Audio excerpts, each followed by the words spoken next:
Marcus Vane stood at the pinnacle of success, a celebrated war strategist in the Empire of Valeria. He was the man everyone feared and admired. His name alone turned tides before battles even began. The Senate praised him, soldiers worshipped him, and his enemies whispered about him in dread. But pride had become his silent companion. His victories bred arrogance. He began to speak over his elders in the forum, mock the wisdom of philosophers, and dismiss the gods with a smirk. "What can the stars teach a man who commands armies?" he would say.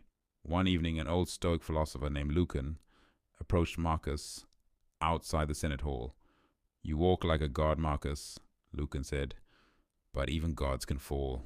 Marcus sneered. "I do not fall, I make others kneel." Lucan smiled, bowed slightly, and left without another word. The next campaign should have been routine. The northern tribes were fragmented, poorly armed, and scattered across the Frostlands. Marcus, assured of an easy victory, ignored the advice of his generals and local scouts.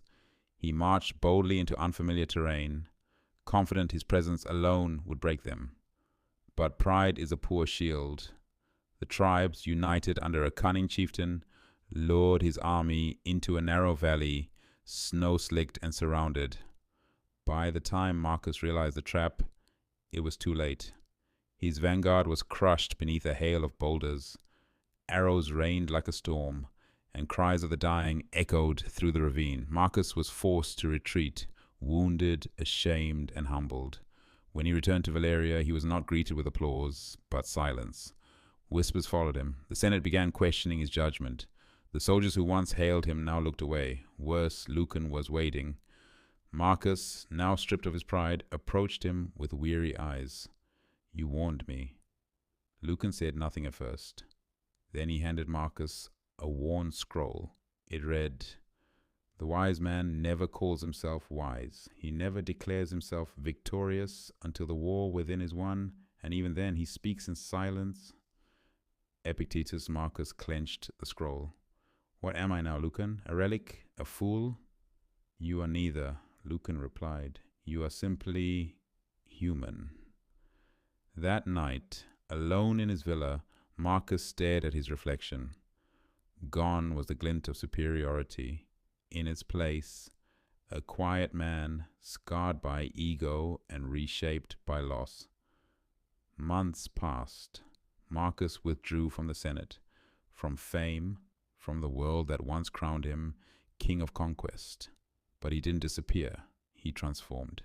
He began visiting the old Stoic halls, sitting among students in silence. He listened.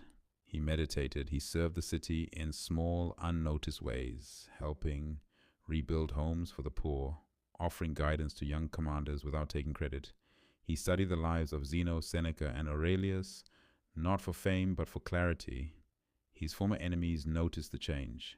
His soldiers, at first confused, grew to respect him more, not for his power, but his presence. Calm, measured, grounded. Years later, a great fire swept through Valeria's lower districts. While others panicked, it was Marcus, now older, humbler, who led evacuation efforts, risking his life to save families trapped in the blaze. Well, when it was over, the Senate offered him command once more. He declined. "I've led enough men to war," he said. "Let me now lead them to peace." Humility is not weakness. It is strength without the need for display. Stoicism is not emotionless. It is emotional mastery. Marcus Vane lost everything built on ego, only to discover something far greater in the ashes, the man he was always meant to be. Because true power lies not in victory over others, but in victory over the self.